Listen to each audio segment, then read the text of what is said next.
This is Arif Iqbal और आज हम जो है एजुकेशन सिनेमा पे एक नई वीडियो लेकर आए जिसका नाम है टूल डिज़ाइन। अच्छा, टूल डिज़ाइन के हमने इसमें लेसन्स पढ़ने हैं क्योंकि टूल डिज़ाइन एक बहुत बड़ा कोर्स है। ये मैन्युफैक्चरिंग इंजीनियरिंग में पढ़ाया जाता है। तो आज हम इस कोर्स को शुरू करते हैं पढ़ना और हम आज इसमें डिस्कस करते हैं। लेसन 1 से स्टार्ट करेंगे कि जो हम मशीनिंग में टूल यूज़ करते हैं वो टूल कौन सा होता है और उसकी कॉन्फ़िगरेशंस क्या क्या हैं और उसके हम कौन से पैरामीटर्स लेते हैं जब हम उसको सिलेक्शन हम उसकी करते हैं और कौन कौन से टूल्स होते हैं हमारे पास। चले आए हम लेसन 1 से स्टार्ट करते हैं। सबसे पहले हम इसमें ये पढ़ते हैं कि इस लेसन में हमारे पास कौन कौन सी चीज़ें हैं जो हम डिस्कस करने वाले हैं। Terms related to tool design, जो कि टर्म्स हैं जिसको हम टूल डिज़ाइन में किस तरह यूज़ कर रहे हैं, कौन कौन सी टर्म्स यूज़ करते हैं। फिर हमारे पास आती है प्रोडक्ट की लाइफ साइकिल क्या है। फिर हमारे पास मैन्युफैक्चरिंग प्रोसेस है एंड टूल्स, और सबसे लास्ट में हमारे पास tool design and types of tools हैं। आए डिस्कस करते हैं। सबसे पहले हमारे पास है terms related to tool design.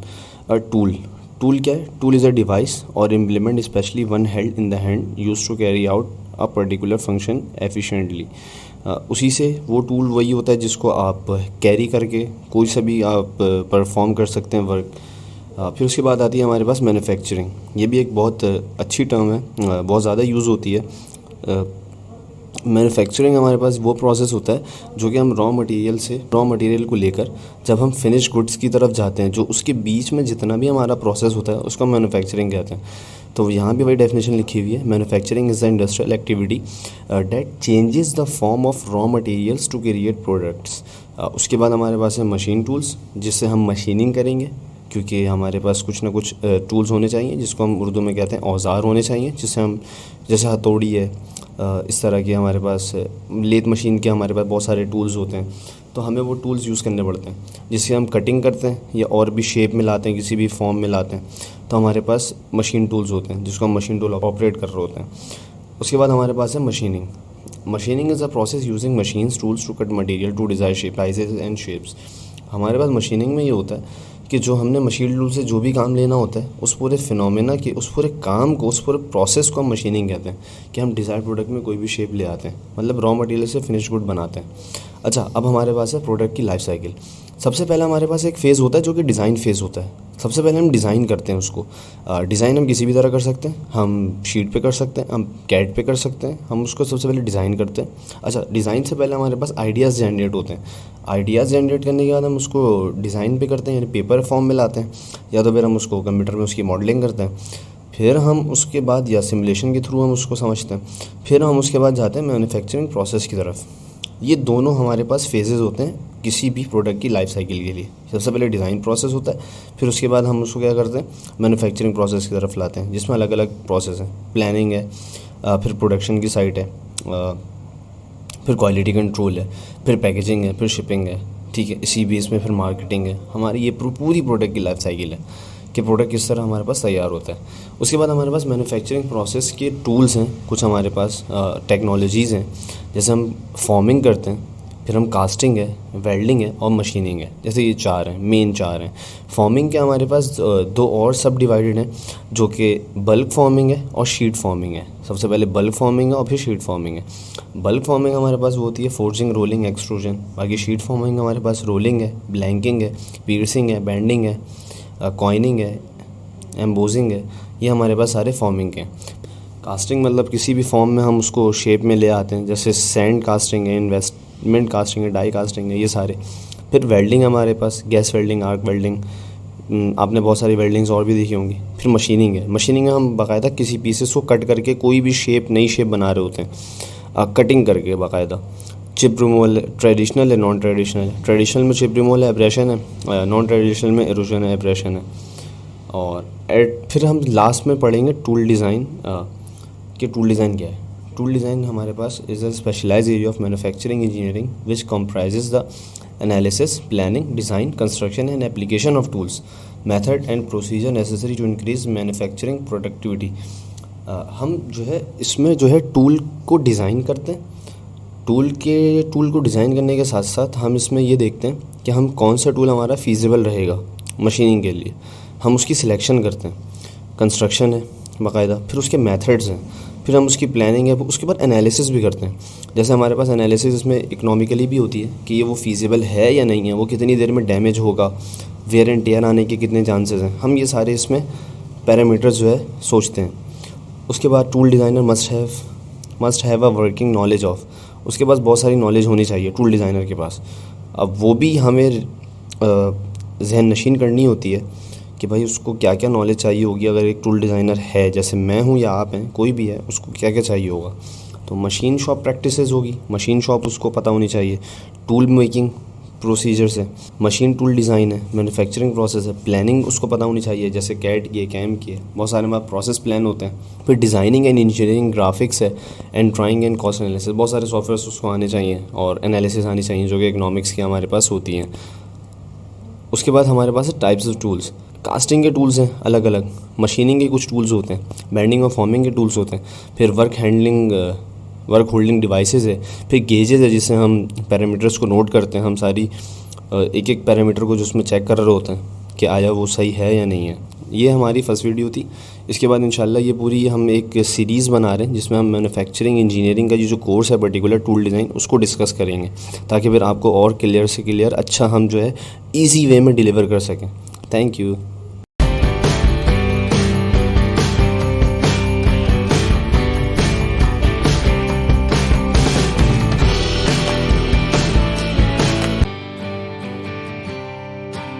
This is Arif Iqbal, और जैसे कि हमने आपको बताया था कि हम टूल डिज़ाइन की पूरी सीरीज़ बना रहे हैं, जिसमें हमने पहले लेक्चर में हमने कुछ टूल्स वगैरह की टाइप सीखी थी। अब हम आगे जो है इसको फर्दर ब्रीफ करते हैं सेकंड लेसन से। आज का हमारा टॉपिक जो होगा वो ये होगा कि हमारे पास टाइप्स ऑफ टूल डिज़ाइन में कौन कौन सी टाइप्स हैं टूल डिज़ाइन की। मशीनिंग टूल्स हैं, बेंडिंग टूल्स कौन कौन से हैं, मतलब बेसिकली हम टूल्स को आज डिफ़ाइन करेंगे कि टूल्स किस तरह के होते हैं। इसमें टूल्स को डिफ़ाइन करेंगे। मशीनिंग टूल्स हैं, बेंडिंग टूल्स हैं, कास्टिंग टूल्स हैं और वर्क हैंडलिंग डिवाइसेस हैं। सबसे पहले हम बात करेंगे यहाँ पर मशीनिंग टूल्स की। जैसे हमारे पास ड्रिल बिट्स होती हैं, उससे हम ड्रिल करते हैं, होल करते हैं। उसके बाद हमारे पास होती हैं एंड मिलिंग टूल्स, उससे भी हम शेप बनाते हैं। फिर उसके बाद हमारे पास होते हैं टर्निंग टूल्स, उससे जो है हम किसी भी जनरल पर्पज़ हैं, फिनिशिंग करते हैं। पार्टिंग टूल्स हैं, थ्रेडिंग है, हम थ्रेड वगैरह बनाते हैं। जैसे ये हमारे पास थ्रेड्स आपको दिख रही हैं, हम ये थ्रेड्स बनाते हैं। उसके बाद हमारे पास है बेंडिंग टूल्स, इसमें है हमारे पास जिससे हम वी शेप बनाते हैं। फिर एज बेंडिंग है। वी शेप में ये होता है हमारे पास, जैसे आपको ये हॉरिजॉन्टल एक प्लेट दिख रही होगी, एक स्मूथ प्लेट है। इसको हमने क्या किया, इसको हमने एक हमारे पास डाई होती है, हमने डाई से इसको एक बेंड कर दिया। हमने इसको बेसिकली हमने डाई से इसको बेंड कर दिया और ये पंच के थ्रू हमने इसको प्रेस किया है ऊपर से, इसके साथ ये बेंड हुआ। आपको ये फिगर दिख रही होगी, ये वाली बेसिकली हमने इस तरह की हम इसको फॉर्म में ले आते हैं। ये मशीनिंग नहीं है, ये हम बेंड करते हैं, किसी भी शेप में ले आते हैं, किसी एक शेप से किसी दूसरी शेप में ले आते हैं। इसके बाद हमारे पास है एज बेंडिंग। एज बेंडिंग में होता है हमारे पास, जैसा आप बिफोर देख सकते हैं, ये एज बेंडिंग है जो कि ये एज बेंडिंग हमारे पास जो कि बिफोर पंच है, और फिर ये हमारे पास आफ्टर उसके वो है। आप देख सकते हैं कि ये शीट जो यहाँ से फोल्ड हो चुकी है, ये मुड़ चुकी है। हमने इसको, क्योंकि हमारे पास रिक्वायरमेंट जो थी, हमने उसको इसी हिसाब से उस शेप में चेंज कर दिया। फिर हमारे पास है कास्टिंग टूल्स, जिसमें हमारे पास मैंने आपको बताया था कास्टिंग टूल्स में क्या होता है, मोल्ड्स हैं फॉर प्लास्टिक पार्ट के लिए, फिर ब्लो मोल्डिंग है। अच्छा, हमारे पास इसमें ये होता है कि एक हम जैसे टर्म यूज़ करते हैं कि सांचा, किसी भी चीज़ को सांचे में डाल लेना। हम उसकी पहले एक पूरी शेप बनाते हैं, पूरे मोल्ड्स बनाते हैं, फिर हम उसी को उसी फॉर्म में जो है वो ले आते हैं। जैसे हमारे पास इस तरह की फॉर्म्स होती हैं, हमारे बहुत सारे टूल्स होते हैं ताकि हम उसमें रखते हैं और फिर वो उसी को जब निकालते हैं तो वो उसी शेप में आ जाती है। सब ये देख सकते हैं, हमें चेयर बनानी है तो हमने चेयर के लिए ये दोनों हमारे पास वो होते हैं टूल्स हैं, जिस पे हम उस प्लास्टिक को रखते हैं, जो प्लास्टिक हमारे पास मोल्टन फॉर्म में होती है। फिर हम उसके बाद उसको जब ड्राई होकर बाहर आती है तो फिर हमारे पास इस शेप में आ जाती है। इसी तरह ब्लो मोल्डिंग है हमारे पास। फिर हमारे पास है वर्क होल्डिंग डिवाइसेस, जैसे चक्स हैं। आपको पता है चक्स कहाँ यूज़ होते हैं, ये हमारे पास लेथ मशीन में यूज़ होते हैं और मिलिंग वगैरह में यूज़ होते हैं, जो कि ड्रिल बिट को जो है कि माउंट करके रखते हैं। आपको वाइस का पता है, वाइस हमारे पास आपने वर्कशॉप में देखी होगी कि इसमें क्या काम हो रहा होता है। फिर आपने ड्रिलिंग जिग्स देखे होंगे। जिग्स और फिक्सर की मैं एक अलग वीडियो बनाऊंगा, क्योंकि वो आगे इसी में टॉपिक का हिस्सा है। मैं आपको उसका डिफरेंस बताऊंगा कि उसमें क्या डिफरेंस है। फिर हमारे पास फिक्सर होता है फॉर ड्रिलिंग प्रेस, ये हमारे वर्क होल्डिंग डिवाइसेस हैं।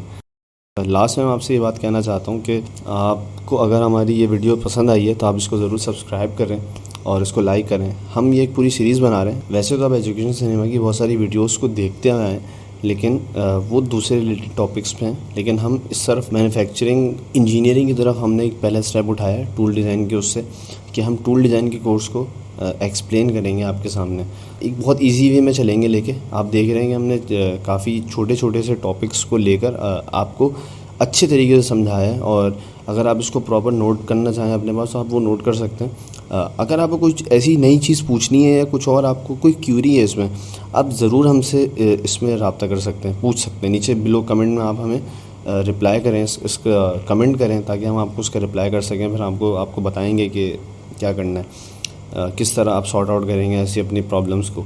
अगर नहीं होता तो फिर आप हमसे व्हाट्सअप नंबर पे कॉल करें। हम आपको कोई टॉपिक आपको पूछना है या कोई टॉपिक आपको समझना है तो हम उसके लिए भी नई वीडियोस बना लेंगे। Thank you.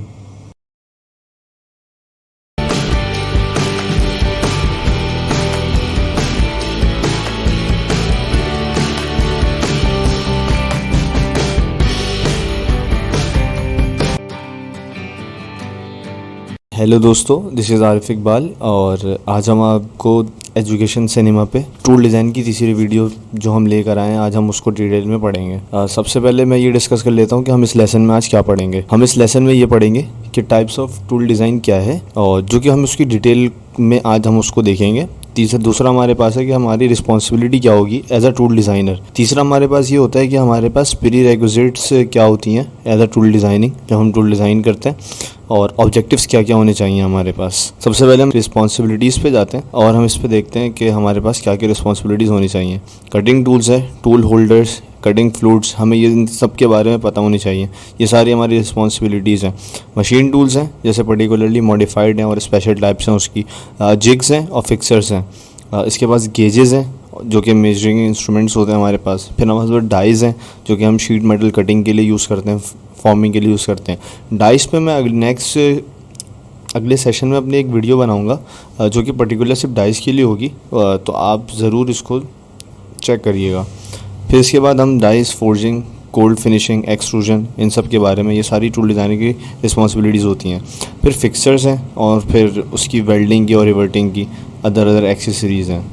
इसके बाद टूल डिज़ाइनर की प्रीरेक्विजिट्स क्या होनी चाहिए, उसको मशीन डिज़ाइनिंग के बारे में पता होना चाहिए, जो कि मशीन डिज़ाइन हमारे पास एक पर्टिकुलर कोर्स होता है, उसको उसके बारे में पूरी डेप्थ होनी चाहिए कि किस तरह डिज़ाइनिंग हुई है इसकी। तीसरा, उसको मेटलर्जी पता होनी चाहिए हर मेटल की, जैसे प्रॉपर्टीज़ है, एक्सट्रैक्शन है, क्या है, तो उसको ये सारी चीज़ें पता होनी चाहिए। उसके बाद इलेक्ट्रॉनिक्स की उसको थोड़ी सी बेसिक आनी चाहिए। फिर आईटी के बारे में पता होना चाहिए, क्योंकि अगर वो सीएनसी पे काम करता है तो फिर उसको कोड्स शेयर करने पड़ते हैं, जो कि जीएनएम कोड्स हम जो है कि सीएनसी बनाते हैं, उसको वो आने चाहिए। फिर कैड कैम है, जैसे मैंने आपको बताया कि सीएनसी का काम जो है हमारा कैम में आता है, और कैड हमारे पास जो है डिज़ाइनिंग के लिए होती है। इसके हमारे पास बहुत सारे अलग अलग से सॉफ्टवेयर्स हैं, जैसे कि ऑटोकैड है जो कि बेसिक है, हमें ये यूज़ करना पड़ता है एज अ टूल डिज़ाइनर जब हम टूल डिज़ाइन कर रहे होते हैं। फिर ऑब्जेक्टिव्स क्या होने चाहिए टूल डिज़ाइन के, रिड्यूस होने चाहिए। सबसे पहला हमारे पास है कि हमारे पास ओवरऑल कॉस्ट जो है वो रिड्यूस होनी चाहिए। ये ना हो कि हम टूल बार बार ख़राब कर रहे हूँ या ज़ाया कर रहे हूँ। दूसरा हमारे पास ये है कि वो कॉस्ट इफ़ेक्टिव होना चाहिए। सस्ता टूल जो है कि हम मार्केट में हम कॉस्ट इफ़ेक्टिव हो और एफिशिएंट हो, सस्ता टूल भी बना सकें हम। और design tools which will be safe to operate, ऐसा टूल डिज़ाइन किया जाए जो कि सेफ़ हो जाए, जब हम उसको ऑपरेट करें, जब उसको चलाएं तो वो सेफ़ हो। ये ना कि वो मशीन से फिर खुल के फिर कहीं भी लग सकता है। चौथा हमारे पास पॉइंट ये था कि प्रोडक्शन रेट हम इससे बढ़ा सकें। अगर हम एक मेटल कट करते हैं तो हम काफ़ी ज़्यादा शीट्स या कोई भी मेटल्स हम कट कर सकें। प्रोडक्शन ज़्यादा होनी चाहिए बेसिकली। और सबसे लास्ट हमारे पास है कि हमारे पास क्वालिटी को मेंटेन करना है उसने, टूल डिज़ाइनर ने। Thank you.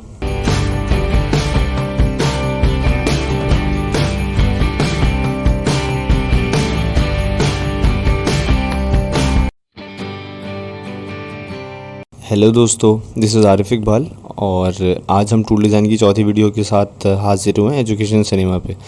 इस लेसन में हम आज पढ़ेंगे सिलेक्शन ऑफ टूल मटेरियल कि टूल मटेरियल किस बेसिस पे सिलेक्ट हो सकते हैं, और प्रॉपर्टीज़ ऑफ टूल मटेरियल और मैकेनिकल प्रॉपर्टीज़, फिजिकल प्रॉपर्टीज़ और मैकेनिकल प्रॉपर्टीज़। आइए शुरू करते हैं। सिलेक्शन ऑफ टूल मटेरियल हमारे पास ये होते हैं कि more than one type of tool materials are suitable for several application. बहुत सारे टूल मटेरियल ऐसे होते हैं कि बहुत सारे एप्लीकेशन में आप उसको यूज़ कर सकते हैं। Differences exist among tool materials and differs the application for each type of material. Differences exist among tool materials and differs the application for each type of material. तीसरा पॉइंट हमारे पास है behaviour of tool material is to be considered under the machining condition. चौथा point हमारे पास होता है economy and material availability should be considered in proper. Economy हमारे पास मटेरियल की जो है सबसे पहले ज़्यादा हम इसको कंसीडर कर रहे होते हैं कि हम जो टूल डिज़ाइन कर रहे हैं या जो टूल सिलेक्ट कर रहे हैं वो इकोनॉमिकली हमारे पास एज फीसिबल है भी या नहीं है, हमें वो देखना है। और फिर लास्ट में हमारे पास है कि tool material selection is primarily based on physical and mechanical properties. जब टूल को हम सिलेक्ट करते हैं, कोई सा मटेरियल सिलेक्ट करते हैं, तो फिज़िकल और मैकेनिकल प्रॉपर्टीज़ को हम देख रहे होते हैं और फिर उसी की बेसिस पे हम उसको सिलेक्ट करते हैं। जैसे फिज़िकल प्रॉपर्टीज़ में हमारे पास क्या है, वेट है, थर्मल एंड इलेक्ट्रिकल कंडक्टिविटी है, कितनी इलेक्ट्रिसिटी कंडक्ट कर रहा है, कितना हीट वो अपने अंदर से कंडक्ट कर रहा होता है। फिर हम मेल्टिंग पॉइंट देखते हैं कि कहीं टूल मेल्ट ना हो जाए। फिर हम उस एक पैरामीटर्स हम चेक कर रहे होते हैं इसमें। फिर हमारे पास कलर्स हैं, फिर हमारे पास रेट ऑफ थर्मल एक्सपेंशन है। ये फिज़िकल प्रॉपर्टीज़ हैं। आए चलें मैकेनिकल प्रॉपर्टीज़ की बात करते हैं। मैकेनिकल प्रॉपर्टीज़ में हमारे पास सबसे पहले आती है स्ट्रेंथ। हमें स्ट्रेंथ देखनी होती है किसी मटेरियल की, फिर हमें उसकी हार्डनेस देखनी होती है, इसी तरह हमें वेयर रेजिस्टेंस देखनी होती है, फिर हमें टफनेस भी देखनी होती है, ब्रिटलनेस भी देखनी होती है, प्लास्टिसिटी भी देखनी होती है। स्ट्रेंथ हमारे पास ये होती है कि वो जो इतनी रेजिस्टेंस शो कर रहा है, जब उसको डिफॉर्म किया जा रहा है वो कितनी रेजिस्टेंस शो करता है। हार्डनेस रेजिस्टेंस फ्रॉम पेनिट्रेशन की वजह resistance, wear resistance by to wearing by abrasion, जब एब्रेशन के वक्त वो कितनी रेजिस्टेंस शो कर रहा है। Toughness resistance to fracture, brittleness breakage या और fracture due to sudden loading, brittleness हमारे पास, और plasticity ability to deform without fracture, वो कितना डिफॉर्म हो रहा है, फ्रैक्चर नहीं हो रहा, वो कितना डिफॉर्म हो रहा है, डक्टिलिटी कितनी शो कर रहा है। Thank you.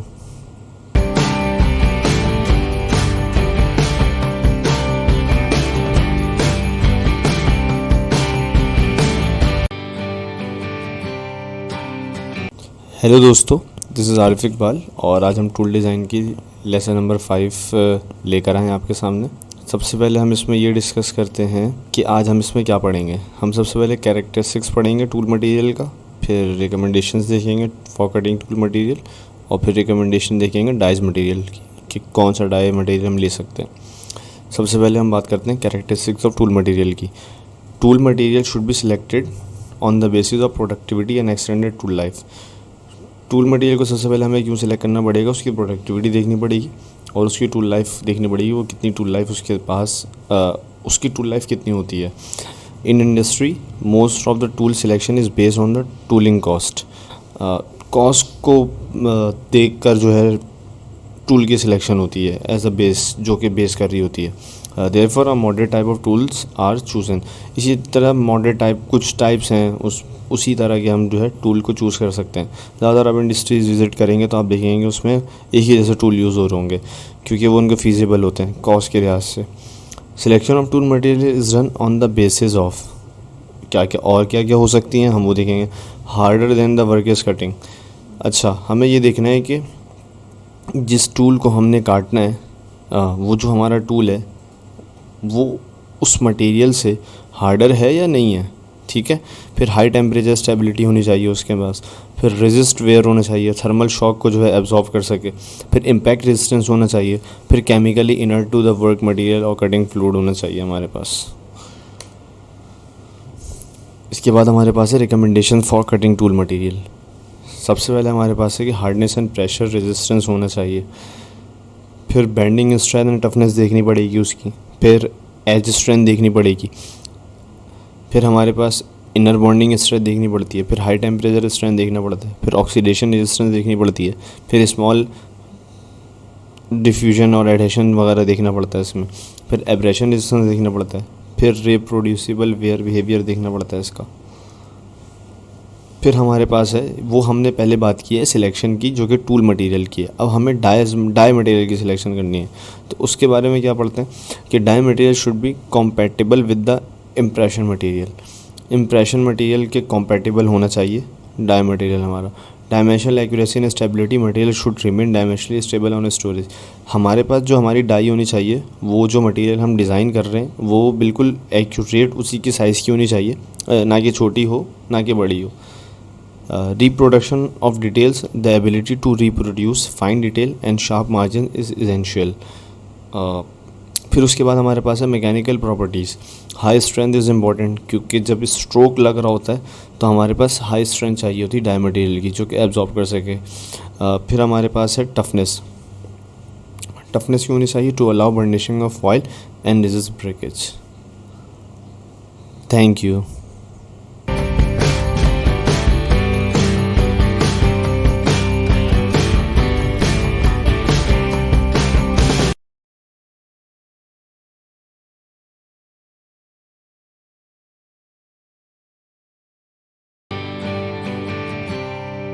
हेलो दोस्तों, दिस इज़ आरिफ इकबाल और आज हम टूल डिज़ाइन की छठी वीडियो के साथ आपके सामने हाजिर हुए हैं एजुकेशन सिनेमा पर। सबसे पहले हम ये देखते हैं कि हम इस लेसन में क्या डिस्कस करेंगे। इस लेसन में हम डिस्कस करेंगे दोस्तों modes of tool failure and dominating tool properties, और दूसरा क्लासिफिकेशन ऑफ टूल मटेरियल्स। तो सबसे पहले टूल फेलियर को हम जो है डिस्कस करते हैं। सबसे पहले फ्रैक्चर फेलियर आता है हमारे पास। तो इसको हम किस तरह, सोल्यूशन इसका क्या है हमारे पास? ब्रिटल फ्रैक्चर आता है हमारे पास। तो हमारे पास हाई टफनेस होनी चाहिए इसके लिए। हमारे पास जब हाई टफनेस होगी तो हमारा जो है फेलियर नहीं होगा। ये फेलियर हमारा होता है ब्रिटल फेलियर होता है, जब बॉडी जो है टूट जाती है, जब टूल हमारा टूट जाता है बेसिकली। उसके बाद होता है हमारा टेम्परेचर फेलियर, क्योंकि cutting temperature is too high for the tool material. तो इसका सोल्यूशन हमारे पास क्या है कि हमारे पास हाई हॉट हार्डनेस होनी चाहिए टूल मटेरियल की। फिर हमारे पास आता है वेयरिंग का। तो ग्रेजुअल वेयर होता है। जब वेयर होता है हमारे पास, तो हमारे पास उसका सोल्यूशन क्या होता है कि हम high hardness to avoid abrasive wear, जो कि एब्रेसिव वेयर को क्या कर सके, अवॉइड कर सके। हाई हार्डनेस होनी चाहिए टूल मटेरियल की। क्लासिफिकेशन ऑफ टूल मटेरियल क्या है हमारे पास? क्लासिफिकेशन हमारे पास टूल मटेरियल की ये है, उसको हमने 3 मेन ग्रुप्स में जो है सब डिवाइड कर दिया। सबसे पहले हमारे पास है फेरस, फिर हमारे पास है नॉन फेरस, फिर हमारे पास है नॉन मेटालिक। फेरस में हमारे पास कौन कौन से मटेरियल्स हैं? जैसे कार्बन स्टील है, एलॉय स्टील है, टूल स्टील है, कास्ट आयरन है, इनवार है। इसी तरह हमारे पास नॉन फेरस में क्या है? एलुमिनियम है, मैग्नीशियम है, बिस्मथ अलॉय है, कार्बाइड्स हैं और सरमेट्स हैं। फिर नॉन मेटालिक में हमारे पास सेरामिक्स हैं, डायमंड्स हैं और अदर्स हैं, और भी हैं। लेटर हम ये काफ़ी डिटेल में डिस्कस करेंगे। एक मैंने सारी वीडियोस इस पे बनानी है, मैं आपको इसमें क्लियर कर दूंगा जितनी भी हैं। Thank you.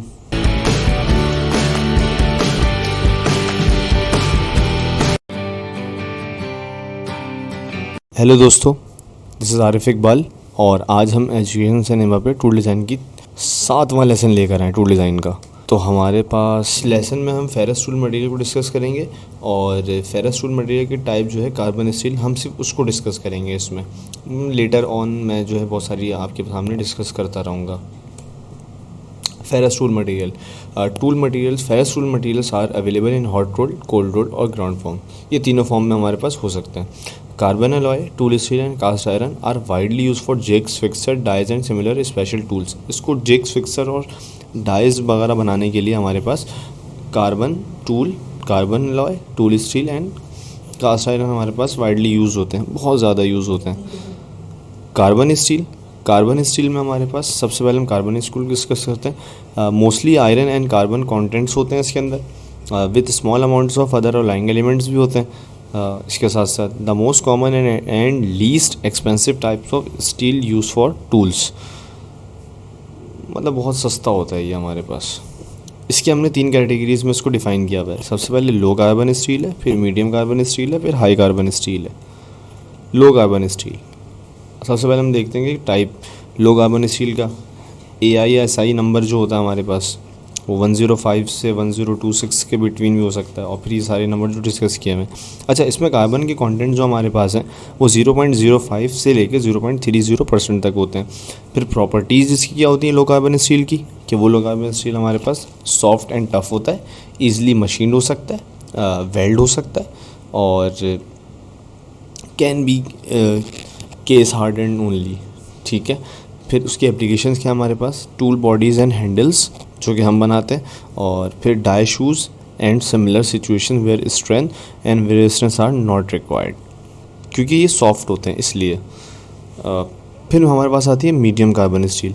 Medium carbon steel में हमारे पास जो कि कार्बन कॉन्टिनेंट्स थोड़े ज़्यादा होते हैं, 0.30 से 0.70% तक होते हैं, और फिर प्रॉपर्टीज़ हमारे पास soft, greater strength and toughness होती है। फिर हीट ट्रीटमेंट इसके पास है। फिर expensive and difficult to machine, ये थोड़े डिफ़िकल्ट होते हैं। इसकी एप्लीकेशन में हम इससे जो काम लेते हैं, हमारे स्टड्स होते हैं, पिन्स होती हैं, एक्सल्स होते हैं, नट्स, हम इससे ये बनाते हैं। फिर हमारे पास आते हैं high carbon steels. High carbon steels की हमारे पास परसेंटेज होती है 0.7 से लेके 1.50 तक के कार्बन कंटेंट्स इसके अंदर होते हैं हमारे पास। इसकी प्रॉपर्टीज़ क्या होती हैं कि बहुत ज़्यादा हार्ड होता है, वेयर रेजिस्टेंस होता है, और difficult to machine and weld होता है। और एप्लीकेशन है इसकी टूल बॉडीज़ एंड हैंडल्स बनाते हैं हम इससे, die shoes and similar situation where strength and wear resistance are not required. Thank you.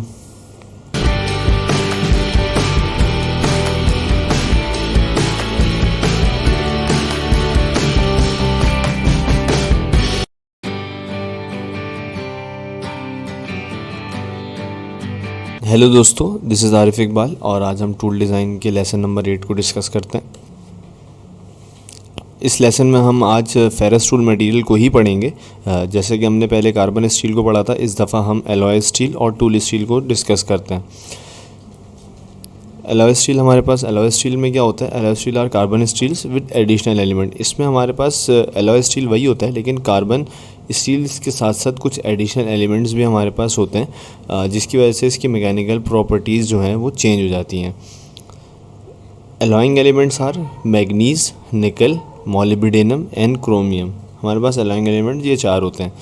Higher cost होती है but favourable for special applications. बहुत सारी एप्लीकेशन हम इसके थ्रू कर सकते हैं, लेकिन ये कॉस्ट इसकी थोड़ी हमारे पास ज़्यादा होती है।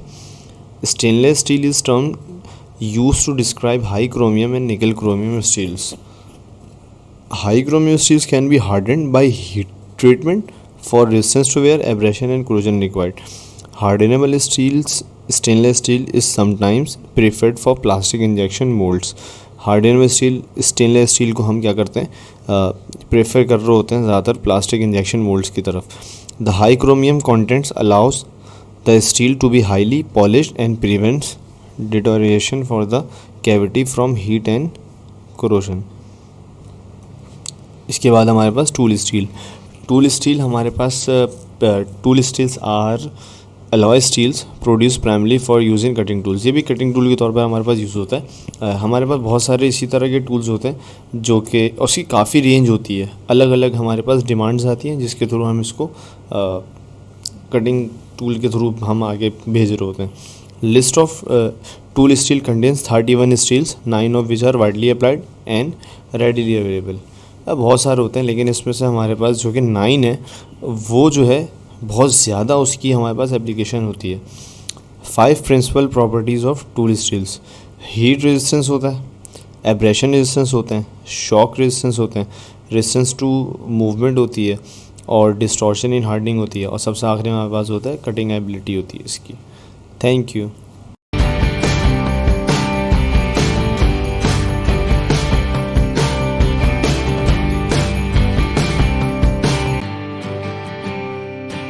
हेलो दोस्तों, टूल डिज़ाइन की आज हम लेसन नंबर 9 वाली वीडियो के साथ आपके सामने हाजिर हुए हैं। इस लेसन में हम आज जो डिस्कस करने वाले हैं, हम फेरस टूल मटेरियल को डिस्कस करने वाले हैं। इससे पहले हमने कार्बन स्टील, टूल स्टील और एलॉय स्टील को डिस्कस किया है। आज हम डिस्कस करने वाले हैं इसमें कास्ट आयरन और इनवार को, जो कि इनवेरिएबल होता है। कास्ट आयरन हमारे पास जो है एक एलॉय है, किसका, कार्बन और आयरन का। हमारे पास कास्ट आयरन की 4 बेसिक टाइप्स हैं। कौन कौन सी 4 बेसिक टाइप्स हैं? वाइट, ग्रे, डक्टाइल और मेलिएबल। इसके बाद हमारे पास हमें इसमें 2 से 4% हमारे पास जो परसेंट होती है इसमें वो कार्बन की होती है। 0.5 से लेके 3% हमारे पास सिलिकॉन होता है और 0.4 से लेके 1% हमारे पास मैग्नीज होता है। फॉस्फोरस एंड सल्फ़र भी होता है और अदर एलॉयज़ होते हैं। प्रॉपर्टीज़ क्या है हमारे पास? हमारे पास प्रॉपर्टीज़ इसकी कास्ट आयरन की हाई कंप्रेसिव स्ट्रेंथ होती है, जब कंप्रेस करने में इसकी स्ट्रेंथ काफ़ी ज़्यादा होती है, कंप्रेसिव स्ट्रेंथ, और ईज़ इन कास्टिंग, इसको कास्ट करना काफ़ी आसान होता है। एप्लीकेशन हमारे पास क्या है? एप्लीकेशन कास्ट आयरन की हमारे पास ये है कि जब हम कास्ट आयरन को फॉर्म और ड्राइंग डाइज में जब लार्ज आइटम के लिए बनाते हैं तो वो हमारे पास ऑटोमोटिव पैनल को बनाने में काम आ जाती है, बाथ टब्स को बनाने में काम आ जाती है और रेफ्रिजरेटर के कैबिनेट्स बनाने में काम आ जाती है। इसके बाद हम डिस्कस करेंगे इनवेरिएबल यानी इनवार को। इनवेरिएबल यानी ज़ीरो थर्मल एक्सपेंशन। इनवार हमारे पास क्या होता है? Zero thermal expansion. ये इनवेरिएबल होता है। इट इज़ एन आयरन निकल एलॉय। ये हमारे पास आयरन और निकल का एक एलॉय है। 35 से 36% हमारे पास इसमें निकल होता है और small amount of other material for machinability. Small amount होती है हमारे पास किसकी? दूसरे मटेरियल हो सकते हैं हमारे पास। प्रॉपर्टीज़ हमारे पास क्या होती है? ये स्ट्रॉन्ग होते हैं, ये टफ़ होते हैं, ये डक्टाइल होते हैं, ये कोरोजन रेजिस्टेंस होते हैं, ये डिफ़िकल्ट टू मशीन होते हैं, ज़ीरो थर्मल एक्सपेंशन होती है इनकी।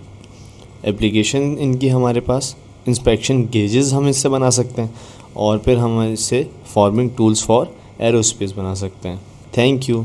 अगर आपको हमारी वीडियो पसंद आई है तो इसको लाइक करें, सब्सक्राइब करें और बेल आइकन पर ज़रूर क्लिक करें ताकि आप हमारी लेटेस्ट वीडियोस को देख सकें और आप नोटिफिकेशन आपके पास आ सके।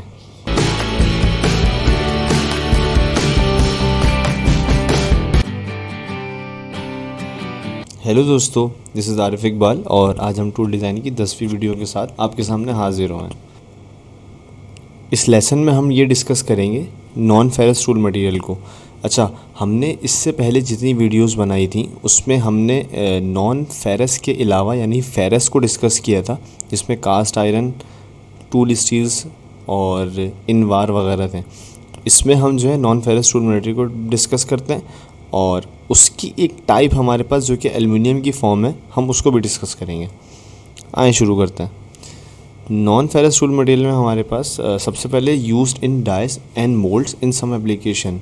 अच्छा, हमारे पास नॉन फेरस टूल मटेरियल को हम क्या करते हैं? डाइज और मोल्ड बनाने में यूज़ कर रहे होते हैं।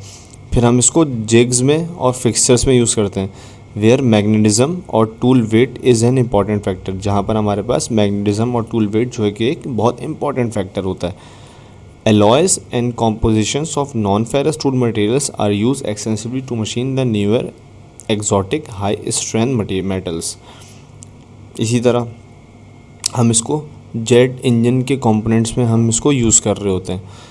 और फिर हमारे पास क्या आता है? Ceramic tools are use for high speed cutting of cast iron because of its high resistance to heat. अच्छा, सेरामिक टूल्स हमारे पास क्यों यूज़ कर रहे होते हैं हम नॉन फेरस को? नॉन फेरस की एक फॉर्म है वैसे बेसिकली सेरामिक्स। हम इसको सेरामिक्स को यूज़ करते हैं क्योंकि ceramics tools are use for high speed cutting of cast iron because of its high resistance to heat, क्योंकि इसकी हाई रेजिस्टेंस होती है हीट की। जब हम इसके हाई स्पीड कटिंग में हम इसको क्या कर रहे होते हैं? यूज़ कर रहे होते हैं। और वो हाई स्पीड कटिंग किसकी हो रही होती है? कास्ट आयरन की हो रही होती है। अच्छा, नॉन फेरस की हमने जैसे आपको इससे पहले वीडियोस में हमने आपको बताया था कि नॉन फेरस की बहुत सारी टाइप्स हैं। उसकी एक टाइप एल्युमिनियम है हमारे पास। तो हम इस वीडियो में से बेसिकली पर्टिकुलरली एल्युमिनियम को ही डिस्कस करना है। एल्युमिनियम क्या है हमारे पास? जिसमें हाई स्ट्रेंथ होती है। अच्छा, एल्युमिनियम भी हमारे पास एक नॉन फेरस मटेरियल ही है। Aluminium high strength to weight ratio इसका ज़्यादा होता है। स्ट्रेंथ टू वेट रेशो जो है इसका ज़्यादा होता है। नॉन मैग्नेटिक प्रॉपर्टीज़ होती हैं and relative ease in machining and forming. ये मशीनिंग और फॉर्मिंग में काफ़ी आसान हो जाता है हमारे पास। Pure aluminium is corrosion resistance but not use for tooling due to less strength. अच्छा, प्योर एल्युमिनियम हमारे पास जो होता है ये कोरोजन रेजिस्टेंस तो ज़रूर होता है, लेकिन इसको हम टूलिंग के लिए यूज़ नहीं कर सकते, क्योंकि इसके पास जो हमारे पास जो है लेस स्ट्रेंथ हो जाती है इसकी। जब लेस स्ट्रेंथ है तो हम इसको टूलिंग के लिए यूज़ नहीं कर सकते।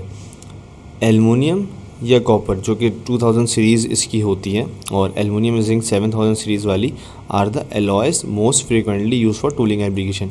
इसी के एल्युमिनियम और कॉपर या एल्युमिनियम या जिंक, इनके जो एलॉयज होते हैं हम इसको टूलिंग एप्लीकेशन के तौर पे यूज़ कर रहे होते हैं। From support and locators to base plates and tool bodies, aluminium tooling plates provides a light weight alternative to steel. Steel से ये इसका लाइट वेट होता है जब भी हम सपोर्ट्स में, locators to base plates and tool bodies में हम इसको यूज़ कर रहे होते हैं। इसकी एप्लीकेशन होती है हमारे पास। Plastic part moulds are made of aluminium, hard anodising और nickel plating is applied for thermal treatment. Thank you.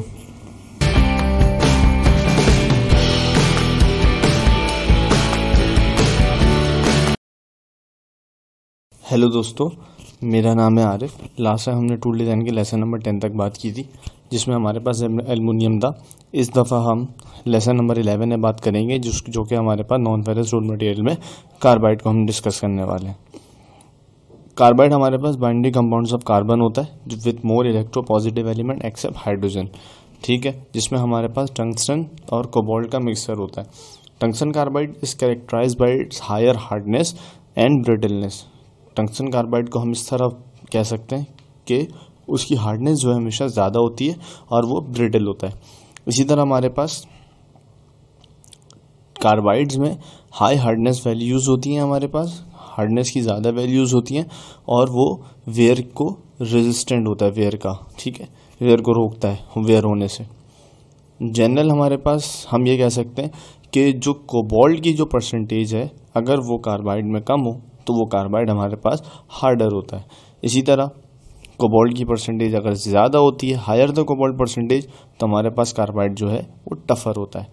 इसी तरह the smaller the grain size of carbide, अगर कार्बाइड के हमारे पास ग्रेन साइज जो है वो स्मॉलर है, तो हम क्या कह सकते हैं कि वो कार्बाइड हमारे पास हार्डर होगा, ठीक है, हार्ड होगा, स्मॉल ग्रेन साइज।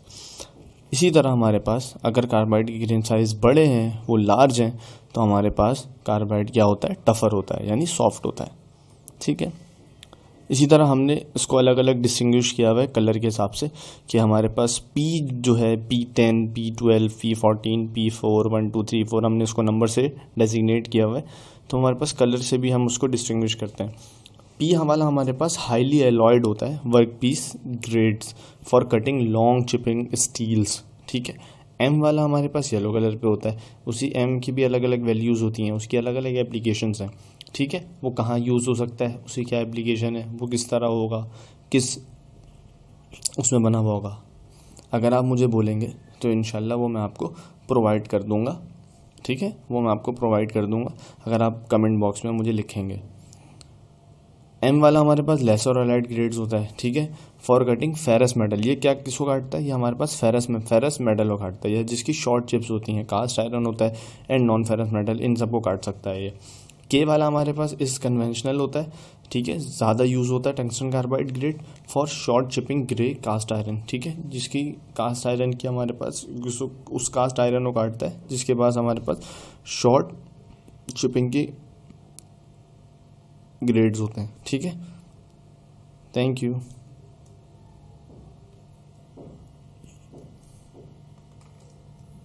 हेलो दोस्तों, मेरा नाम है आरिफ और आज मैं आपके सामने टूल डिज़ाइन के लेसन नंबर 12 लेकर हाजिर हुआ हूँ।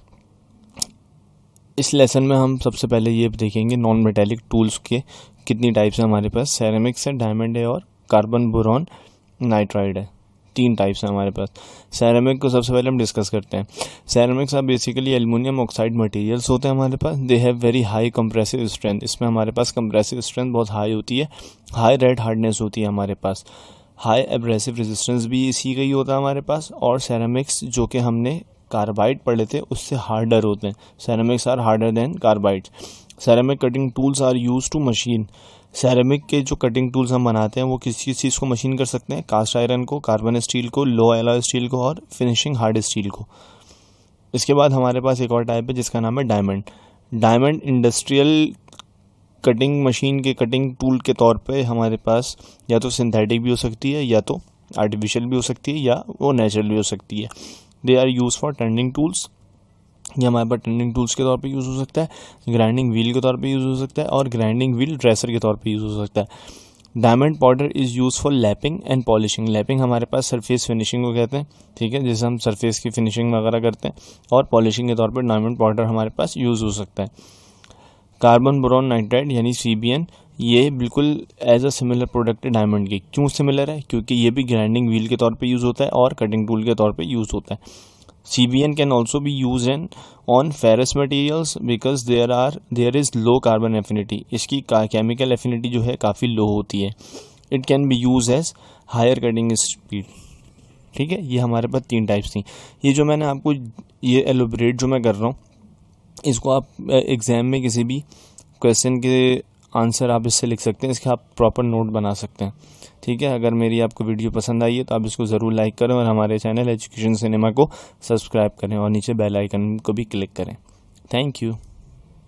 हेलो दोस्तों, मेरा नाम है आरिफ और आज मैं टूल डिज़ाइन के लेसन नंबर 13 को आपके सामने लेकर आया हूँ।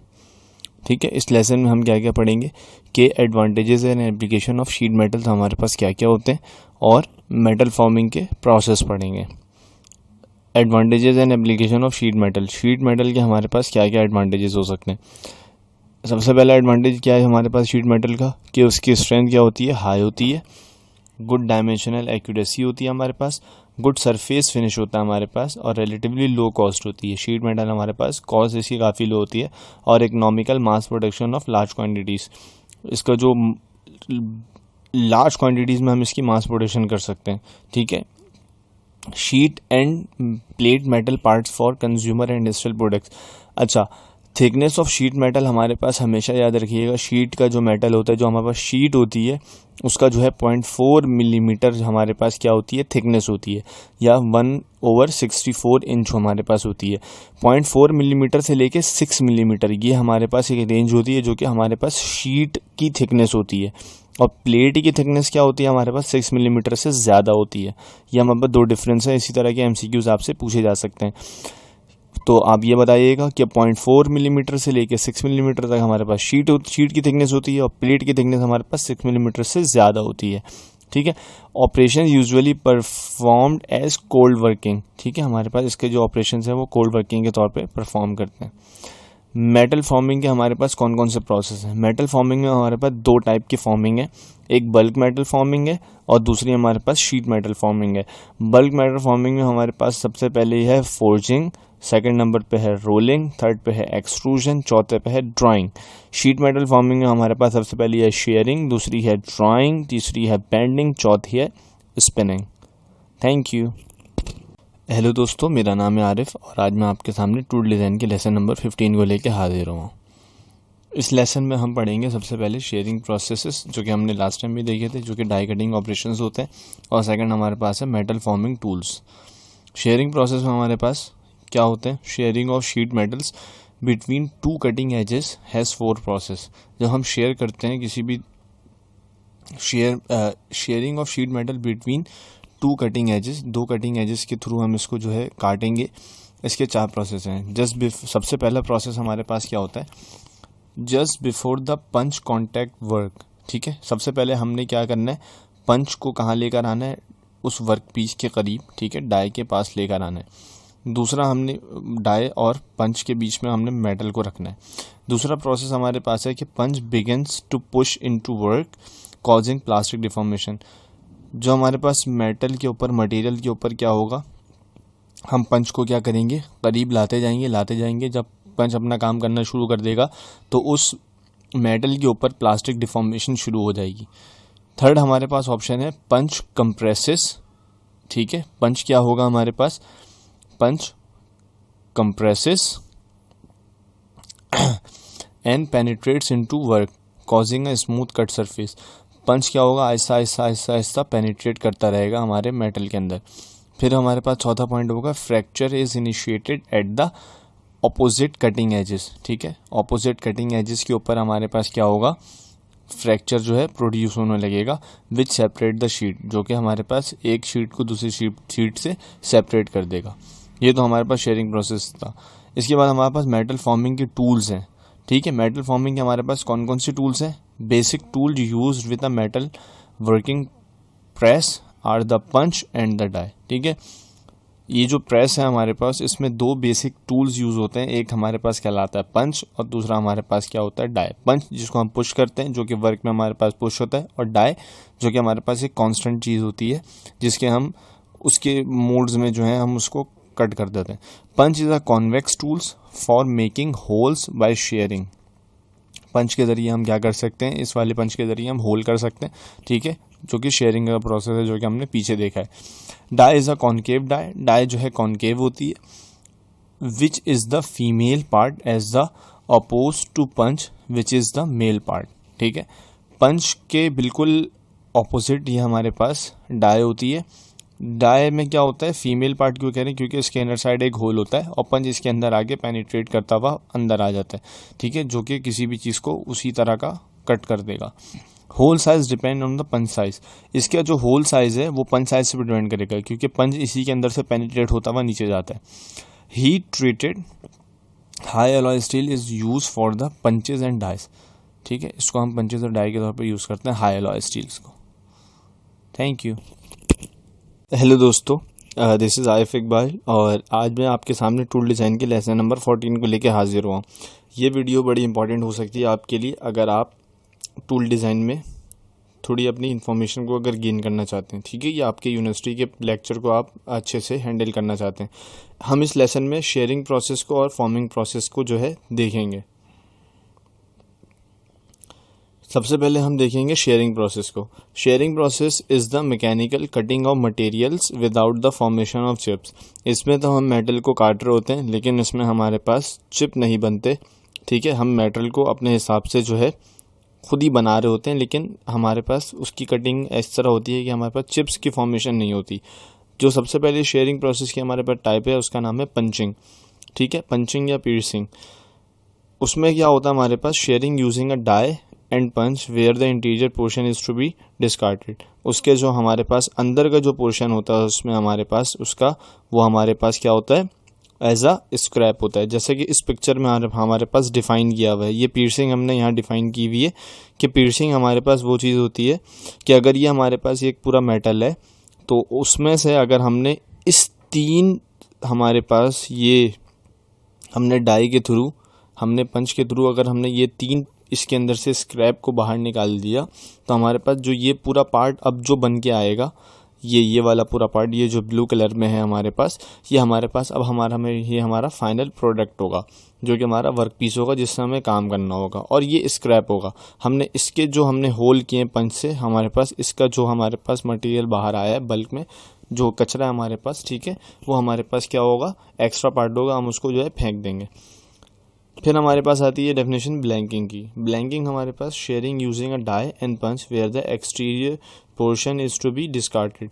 अब इसमें बिल्कुल पियर्सिंग का उल्टा काम हमारे पास होता है, बिल्कुल ऑपोजिट होता है ये। किससे? पियर्सिंग से। पियर्सिंग में हमारे पास क्या होता था कि इनर पार्ट हमारे पास स्क्रैप में होता था जिसको हमने पंच किया होता था। अब इसमें हमारे पास पंच वाला पीस जो है वो हमारे पास जो है वर्क पीस है, और बाकी हमारे पास जो एक्सटीरियर है, यानी ये जो आउटर साइड के जितना पूरा मटेरियल है, ये हमारे पास क्या हो जाता है, एज अ स्क्रैप। ठीक है, हम इसको फेंक देते हैं। फिर हमारे पास तीसरा है परफोरेटिंग। परफोरेटिंग में हमारे पास punching a number of holes in a sheet. Perforation हमारे पास यही होती है कि हम बहुत सारे होल्स करते हैं किसमें, शीट के ऊपर। ठीक है, ये हो गए हमारे पास तीन टाइप। चौथी हमारे पास है पार्टिंग। पार्टिंग में क्या होता है, शेयरिंग द शीट इनटू 2 और मोर पीसेस। हम इसके क्या करते हैं, बहुत सारे पीसेस बना लेते हैं एक ही से। नॉचिंग में हमारे पास क्या होता है, remove pieces from the edge. Edge से हम रिमूव करते हैं पीसेस को। ठीक है, फिर इसके बाद हमारे पास आती है छठे नंबर पे lensing, leaving a tap without removing any material. ये हमारे पास इतनी यूज़ नहीं होती। अच्छा, इधर मैं आपको पिक्चर के थ्रू ये डिफाइन करना चाहता हूँ। ये हमने 1 और 2, हाँ, ये हमने अभी वीडियो में जो है इसको डिफाइन कर लिया कि what is 1 blanking and what is piercing. हमने इसको अच्छे से जो है उसमें डिफ़ाइन कर लिया। तीसरी हमारे पास परफोरेटेड थी। ये परफोरेटेड की ये टाइप है हमारे पास, इस तरह लार्ज नंबर ऑफ होल्स, मतलब बहुत सारे नंबर ऑफ होल्स हो सकते हैं इसके अंदर। उसके बाद हमने ये क्या पढ़ा था, पार्टिंग का, ठीक है, आप ऊपर जाके भी देख सकते हैं। Sorry, that is notching. ये हमारे पास नॉचिंग है जो कि हमने नंबर 5 में पढ़ी थी। इसके बाद हमने शेयरिंग प्रोसेस देख लिया। अब हमारे पास किसके प्रोसेस हैं, फॉर्मिंग के प्रोसेस हैं। फॉर्मिंग में क्या होता है भाई, bending is the plastic deformation of metals. इसमें हम प्लास्टिक डिफॉर्मेशन करते हैं, बेंड करते हैं या उसको स्ट्रेच वगैरह करके दूसरी फॉर्म बनाते हैं, ठीक है। हम इसमें कटिंग नहीं करते, चिप वगैरह नहीं बनाते। तो बेंडिंग में हमारे पास सबसे पहला बेंडिंग टाइप है फॉर्मिंग प्रोसेस की। बेंडिंग में क्या है, forming process causes the sheet metal to undergo the desired shape change by bending without failure. इसमें हमारे पास कोई चीज़ फेल नहीं होती, लेकिन हमारे पास चीज़ें बेंड हो जाती हैं और एक नया प्रोडक्ट हमारे सामने आ जाता है। दूसरा हमारे पास है स्ट्रेचिंग। स्ट्रेचिंग में forming process causes the sheet metal to undergo the desired shape changes by stretching without failure. तीसरा हमारे पास है ड्राइंग। ड्राइंग में हमारे पास होता है forming process causes the sheet metal to undergo the desired shape change by drawing without failure. Roll forming is a process by which a metal strip is progressively bent as it passes through a series of forming rolls। ठीक है, सबसे पहला हमारे पास bending देख लें आप। Bending किस तरह है, एक हमारे पास डाई है, ऊपर उसके पंच है, वो किस तरह उसको बेंड कर रहा है। स्ट्रेचिंग हमारे पास, हमने इस मेटल को स्ट्रेच करना है सेंटर से फोर्स लगा के, ठीक है, और उसको हमने साइडों से भी फोर्स लगाई है। ड्राइंग हमने कुछ ड्रॉ करना है उससे, और रोल मेटल फॉर्मिंग में हमने उसको रोल के थ्रू फॉर्म करना है, ठीक है। ये है हमारे पास। तो हमने अभी क्या पढ़ा इसमें, सबसे पहले हमने क्या पढ़ा, फॉर्मिंग प्रोसेस में शेयरिंग प्रोसेस पढ़ा है और फॉर्मिंग प्रोसेस पढ़ा है। हमने इसमें 2 प्रोसेस पढ़े, ठीक है। नेक्स्ट वीडियो में आपको मैं और ज़्यादा नेक्स्ट वीडियो में मैं आपको और डिस्क्राइब कर दूंगा इसके आगे। Thank you. हेलो दोस्तों, मेरा नाम है आरिफ और आज मैं टूल डिज़ाइन के लेसन नंबर 16 को लेके आपके सामने हाजिर हूँ। इस लेसन में हम डिस्कस करेंगे difference between punching and piercing, types of die जिसमें हमारे पास compound die, progressive dies, steel rule dies और सेक्शनल एंड मॉड्यूलर डाइस हैं। उसके बाद हम डाई डिज़ाइन को डिस्कस करेंगे। सबसे पहले हम डिस्कस करने जा रहे हैं पंचिंग और पियर्सिंग का difference. What is the difference between punching and piercing. Punching में हमारे पास स्लग कट होता है, जबकि पियर्सिंग में हमारे पास नो स्लग इज कट।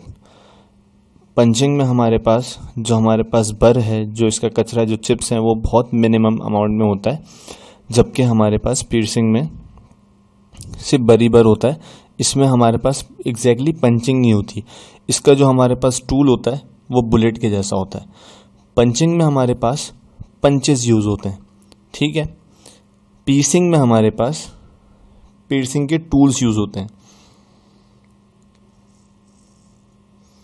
देखा जाए तो पंचिंग और पियर्सिंग वैसे तो सेम है, इनका इतना ज़्यादा डिफरेंस नहीं है, क्योंकि जब हम पंचिंग को और पियर्सिंग को कंपेयर करते हैं आपस में, तो हमें एक चीज़ सिमिलैरिटी इसमें ये मिलती है कि इसमें जो हमारा पार्ट है वो हमारा ये पार्ट है, exactly that is the final product and the final part. ये हमारा पार्ट होता है किसी भी मटेरियल का, और जो बीच से जिसको हमने पंच किया होता है या पियर्सिंग की होती है वो हमारा क्या कहलाता है, वो स्क्रैप कहलाता है, ठीक है। बिल्कुल यही काम। लेकिन ब्लैंकिंग में इसके ऑपोजिट काम होता है। ब्लैंकिंग में जो ये पार्ट हम जिसको पंच करते हैं, जिसको हम पंच के थ्रू बाहर लाते हैं, वो हमारा क्या होता है, फाइनल प्रोडक्ट होता है। बाकी हमारे पास जो रिमेनिंग होता है वो हमारा स्क्रैप होता है। लेकिन इन दोनों में ये सिमिलैरिटीज़ हैं, ये दोनों ये इस तरह होते हैं। लेकिन इसमें हमारे पास पियर्सिंग में काम जो है वो पंचेस के थोड़ा सा डिफरेंट इस वजह से होते हैं कि पंच में तो आप पंच करके पार्ट को बाहर निकालते हैं, लेकिन पियर्सिंग में हमारे पास शेयरिंग होती है, जैसा कि हमने पहले आपको डिस्कस करके बता दिया था।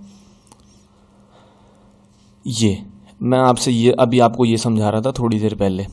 ब्लैंकिंग में मैंने ये बात बताई अभी कि जो हमारा मटेरियल था उससे जो हमने पार्ट को रिमूव किया, जो हमारा रिमूविंग पार्ट है वो हमारा इसमें प्रोडक्ट कहलाता है ब्लैंकिंग में।